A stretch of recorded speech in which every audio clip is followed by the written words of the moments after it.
राष्ट्रसंत तुकडोजी महाराज नागपुर विश्वविद्यालय की नवनियुक्त कुलगुरु डॉक्टर मनाली क्षीरसागर ने बुधवार को पदभार ग्रहण कर लिया। इस अवसर पर उन्होंने विश्वविद्यालय को देश के प्रमुख विश्वविद्यालयों में शामिल करने का संकल्प व्यक्त किया। साथ ही उन्होंने आश्वासन दिया कि विभिन्न चुनौतियों को दूर करते हुए छात्रों को बेहतर और गुणवत्तापूर्ण शिक्षा उपलब्ध कराने के लिए हर संभव प्रयास किए जाएंगे। आता एकदा नीट अवलोकन करायला लागणार आणि कुठे कुठे ॲक्च्युली गॅप्स आहेत सिस्टममध्ये, कारण गॅप्स शिवाय असं होणार नाही, कुठेतरी गॅप्स असणार आहेत, त्या आयडेंटिफाय करून त्यांना जर आपण एकदा कव्हरअप केलं तर मला वाटतं हे सगळं हे प्रोसेस जी आहे आपली स्मूथ होणार।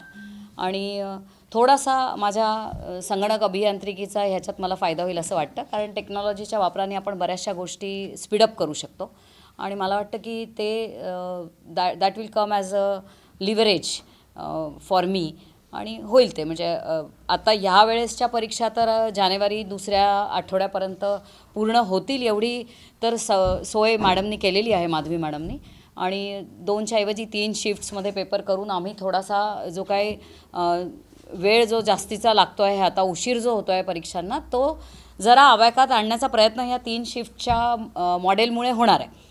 पण ह्याच्या पुढे आता उन्हाळी परीक्षांपासून सगळं व्यवस्थित व्हावं या दृष्टिकोनातनं आता हे मी आज पदभार सांभाळला आहे, तर आता ह्याच्या पुढे ऑफिसात बसल्यानंतर जे अगदी प्रेसिंग इश्यूज आहेत त्याच्यातला सगळ्यात पहिला मुद्दा हाच राहणार आहे। डेमोग्राफीची काय गरज आहे ह्याचं जर आपण थोडासा अभ्यास केला आणि त्या पद्धतीने जर आपण विद्यापीठाला पोझिशन केलं तर मला वाटतं आपल्याला इंटरनॅशनल मुलं मिळायला काही त्रास होणार नाही।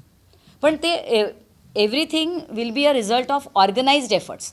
आपण नुसतं बोलून किंवा आम्ही असं करू आम्ही तसं करू याच्यानी काहीही होणार नाही आहे। रिझल्ट ओरिएंटेड काम करण्यासाठी ऑर्गनाइज्ड एफर्ट्स हवं, रोडमॅप हवा, प्रॉपर जबाबदाऱ्या हवा, अकाउंटेबिलिटी हवी आणि त्या अनुषंगाने रिझल्ट आपोआप येणार, तर ते आपण करूच। म्हणजे कारण इन्क्लुझिव्हिटी, आउटरीच ह्यामध्ये स्ट्रॉंग होणं आवश्यक आहे। NIRFचं रँकिंग जर वाढवायचं असेल, QS रँकिंगसाठी अप्लाय करायचं असेल तरीसुद्धा 50% वेटेज रिसर्चला आहे। रिसर्च प्रोफाईल बिल्ड करणं आवश्यक आहे आणि चांगल्या रिसर्च क्रेडेन्शियल असलेल्या विद्यापीठांमध्ये मुलं नक्की येतात।